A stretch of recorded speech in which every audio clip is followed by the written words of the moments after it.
It's an extraordinary, it's a legend almost certainly. What are the historical bases? I don't know. Fascinating also is the fact that Herodotus, as a Greek, but one of the Greeks who can be considered proto-ethnographers, that is, having a keen interest in the other, what is taken there, is describing the Persian civilization, the alleged and history barbaric civilization, and he tells or invents or reproduces the history of the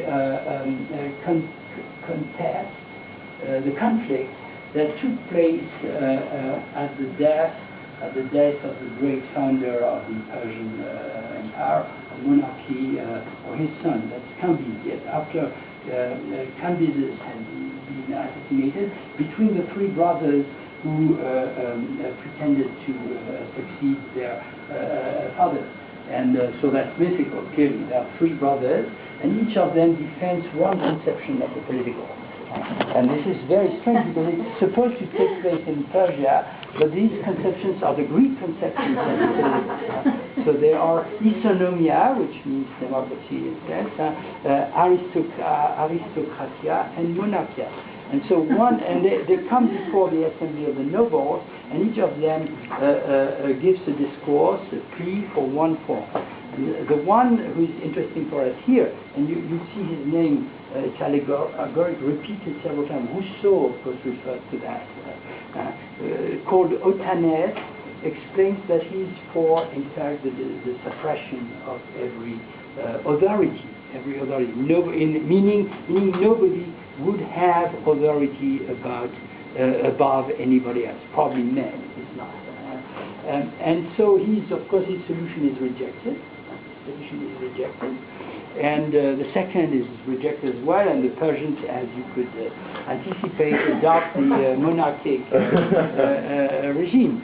But then the interesting phrase that is echoed here is the phrase pronounced by the prince whose democratic project has been rejected. And he said, okay, I submit to your judgment. The only thing is I ask from you is that it's also a very strange combination of genealogical thinking and political theory. The only thing I ask from you is me and my descendants after me will not be forced either to rule or to be ruled.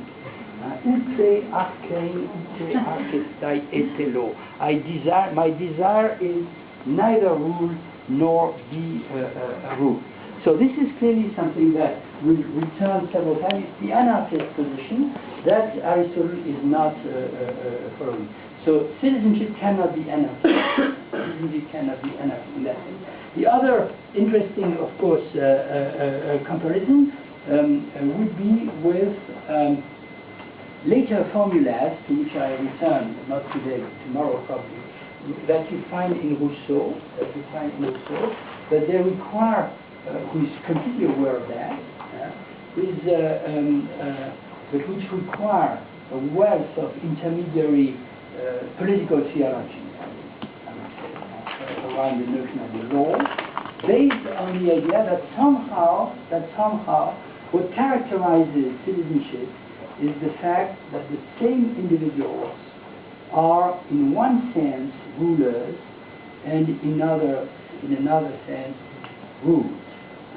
Of course, this needs an abstract mediation, which is a strong concept of the law based on the general will, etc., etc. We are supposed to be all rulers, not of course individually, taking one side beside the other, but collectively.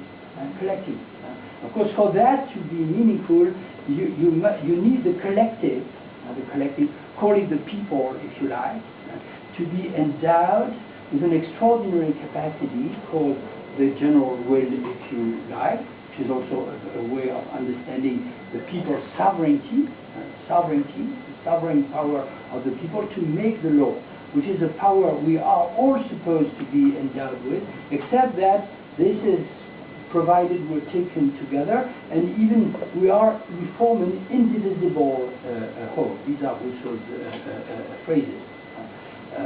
sacralized by the French tradition.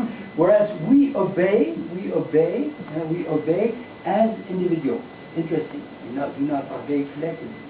So the law is made by all of us and obeyed by each of us separately. So that makes it possible for to understand the relationship between commanding and obeying in terms of a unity of opposites, if you like, as a dialectical concept. This is absolutely unacceptable for Aristotle, not only politically but also logically. It's contrary to the principle of non-contradiction. You must be either ruling or obeying, but not the same simultaneously. And so, for the democratic principle to become carried one step further, or to retain an essential element, which is equality, you must forge this extraordinary idea, which also has some empirical basis, of course, that we rotate. We're never simultaneously commanding and obeying, but we will never indefinitely command or obey. This has an enormous posterity in political philosophy. It's displaced in two different formulas. For example, Michael Walzer's book Spheres of Justice is entirely based on that, except that he's produced a little transformation, which perhaps is not innocent, but which makes a great book, where he says what makes pluralist democracy is the fact that the same people are never in a position of commanding or obeying or serving others everywhere in the society. So there are different spheres in this title. You have the factory, you have the enterprise, you have the church, you have the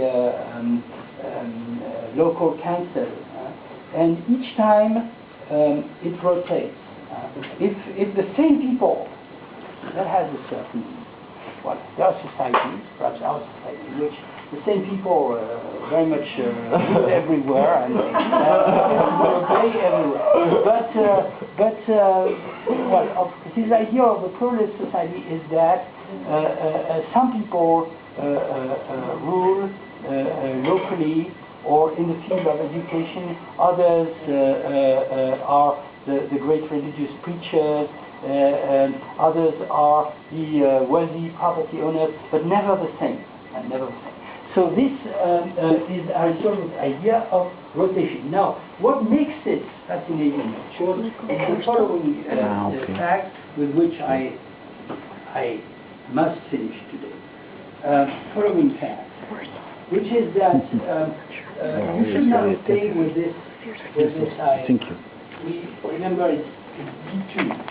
We should not stay with the simple consideration of that rotation. This cannot exist. This cannot exist alone. This cannot become particularly reproduced or recreated independent of other social structures. And here you have to take into account the great idea that if some individuals, essentially men, but leave aside for another minute the fact that they are necessarily men. If some individuals can establish among themselves this relationship of reciprocity, which in this presentation is really the core of the idea of the citizen at this stage, this is inevitably, in his view, we may challenge that, but it will be difficult. This is in his view because the same individuals find themselves in a position of non-reciprocity or inequality with others. And this non-reciprocity or inequality must have or perform an essential function in the reproduction, as I said, or permanent. This is a very Aristotelian idea, the genesis, if you like, the genesis of the political relationship as such. So this asks you to turn your eyes towards other people in the city,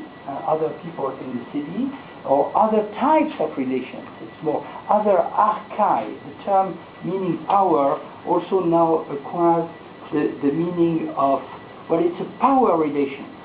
Or it's a relation within which there must be power, either equal power or unequal power. Based on what? Another important question, of course. So what are these relations? Interestingly, Aristotle, being a humanist or an anthropologist in that sense, he doesn't take into account, or only obliquely, and on the margins, so to speak, the relationships between humans and non-human beings, which are gods or godly figures on one side, including the wise men, the heroes, great heroes, godly figures on one side, and animals on the other side. They are somewhat, they are marginalized, although perhaps haunting the pattern. But he takes into account the relationships between, say, four types of figures. The citizens themselves, so I will put it like this, this is the elementary structure. Citizen number one, citizen number two, that can be expanded. They rotate, as I explained, that is, they are successively and over time in the position of ruler and ruled, which essentially in the end produces among them that equality which Aristotle describes mainly in terms of, I would say in Habermasian terms, and believe me, this is not an abusive, etc., a communicative equality. That is, they talk to one another. They talk to one another on equal standing. And talking to one another, what do? They perform the actions of the citizen, and they discuss, they decide, they judge. These are all collective practices typical of citizenship, which require individuals to be able to discuss with one another on equal standing. But this, in Aristotle's view, is maintained only if, well, it suggests that the ontological basis, if you like, for this rotation of power is the fact that in the dialogic, in the relationship to Logos, there's already something very elementary that is like that.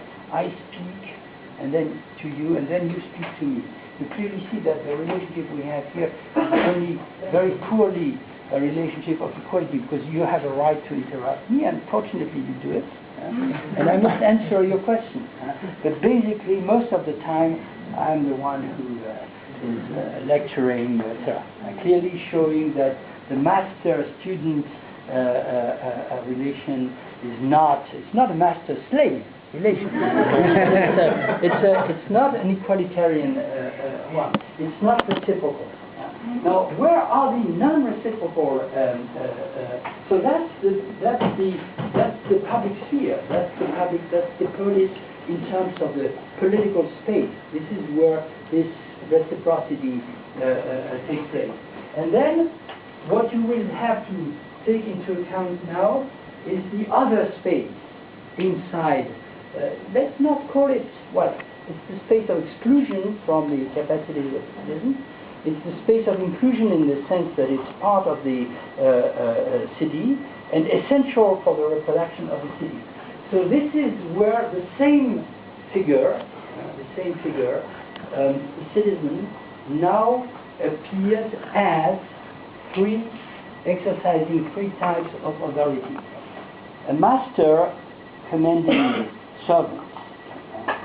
Let's say servants. These servants are slaves, but Aristotle essentially insists on the fact that they are servants.